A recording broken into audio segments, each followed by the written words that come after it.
Éric, merci d'être mon premier invité politique. Merci à vous. En Pierrot le foot. Avant de vous poser votre première question, j'ai une faveur à vous demander. Comme je lance cette plateforme, j'aurais besoin d'un petit scoop. Vous voulez pas m'annoncer votre candidature là? Là, vous attaquez trop fort là. J'attaque trop fort. Merde, j'aurais essayé quand même. Bon, quand je vous ai proposé de faire cette interview, je vous ai proposé un endroit chic, vous m'avez dit pourquoi on ne fait pas ça aux 3 obus. Donc on est aux 3 obus. Alors pourquoi? Alors je vais vous dire pourquoi. Parce que quand j'étais jeune, je venais donc voir... vous avez été jeune. J'ai été jeune. Parfait. Je suis toujours un peu jeune d'ailleurs, parfois on me le reproche. Je venais voir les matchs de foot avec mon père et mon frère au Parc des Princes. Il n'y avait que le Parc des Princes avant. Et donc j'ai vu là c'est la grande équipe de Saint-Étienne avec Rocheteau et les autres. Qui perdaient tout le temps d'ailleurs. J'ai vu. Ah bah non, ils ont perdu qu'en finale. Non, mais à Paris, ils perdaient tout le temps. Ah oui. Mais ils ont perdu en finale. Je parle de la grande équipe 75-67. Ouais. J'ai vu l'équipe de France jouer au Parc des Princes avec Platini et les autres. J'ai vu d'autres matchs et à chaque fois on venait là avant. Avant, avec mon père et mon frère, on venait là. Et en plus, c'était amusant parce que c'était à chaque fois, il y avait une ambiance. Vous voyez, c'était les hommes entre eux, les garçons. C'était très sympa. Et on se retrouvait entre nous, le père, les frères, enfin les enfants. Et il y avait une ambiance chaleureuse au stade. Moi, j'ai adoré le Parc des Princes. Vraiment, il y avait une ambiance tellement chaleureuse, tellement fraternelle. Les gens appelaient Platini par son prénom. C'est le souvenir que j'ai. On lui disait hey, Michel, pourquoi t'as pas fait cette passe? On hurlait du stade.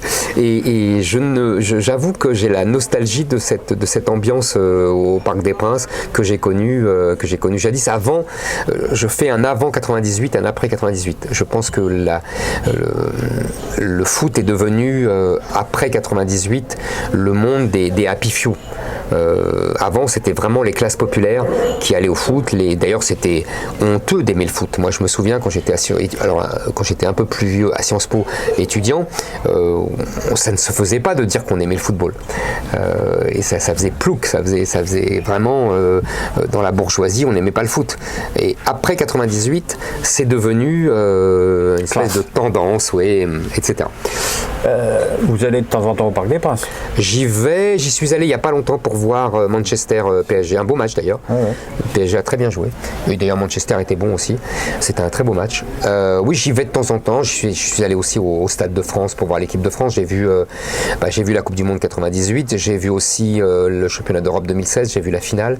Et j'avais même vu le quart de finale contre l'Islande, je crois, si je ne dis pas de bêtises. Et j'ai vu cette défaite contre le Portugal injuste.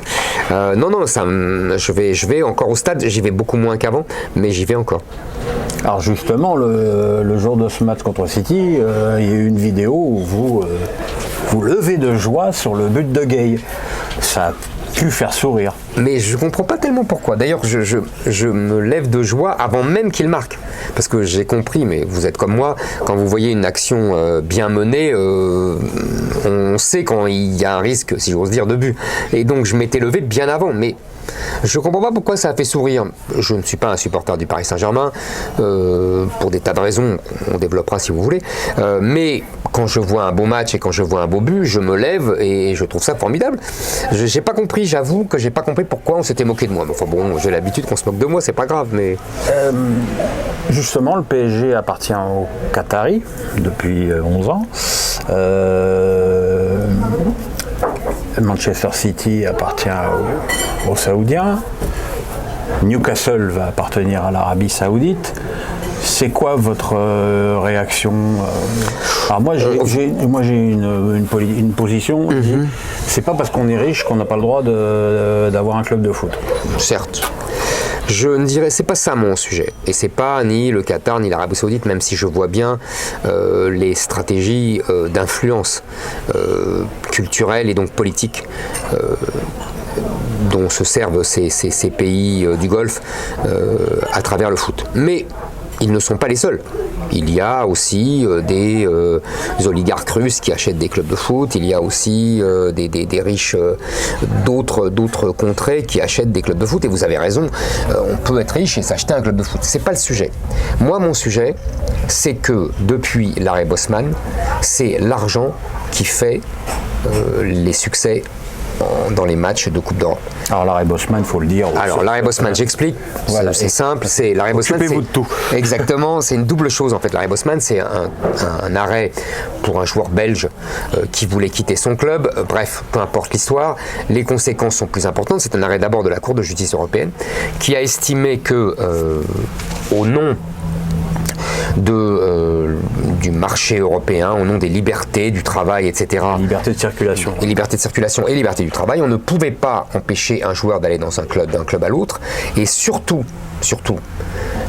pour moi, la conséquence la plus importante de l'arrêt Bosman, c'est que l'arrêt Bosman a interdit les quotas de joueurs étrangers dans les clubs de foot. J'explique à vos téléspectateurs les plus jeunes. Je parlais de Saint-Etienne tout à l'heure, de la grande équipe de Saint-Etienne. Il y avait 2 joueurs étrangers. C'était, d'ailleurs, on les connaissait. Il y avait Osvaldo Piazza, l'Argentin, et il y avait Ivan Kurkovic, le Yougoslave. À l'époque, la Yougoslavie existait. Et tous les autres étaient des joueurs français. Et donc, ça permettait d'abord d'avoir un vrai vivier de joueurs dans chaque pays. Ils n'étaient pas remplacés, dépassés par des joueurs étrangers qu'on achetait de partout. Deuxièmement, ça permettait un vrai équilibre, c'est-à-dire que c'était pas les clubs les plus riches qui achetaient tous les meilleurs joueurs, ce qui se passe aujourd'hui, et du coup les matchs ou les compétitions se jouent toujours entre les mêmes clubs.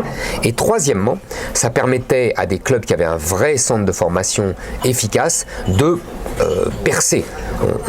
On avait l'Ajax d'Amsterdam dans les années 70, on avait Saint-Etienne dans les années 70, on avait d'autres clubs, même Auxerre qui était très pauvre et qui est monté très haut dans les compétitions européennes. Et dernière chose, ça permettait aussi à la France d'avoir des clubs un peu mieux fournis et qui gardaient leurs joueurs. Je pense que tout cela, moi, c'est pas vraiment le foot que j'aime. Quand je vois que... Mais qu'est-ce qu'on fait du coup ? Moi, je remettrais des quotas de joueurs étrangers. Mais qu'en France ? Ah non, pour toute l'Europe.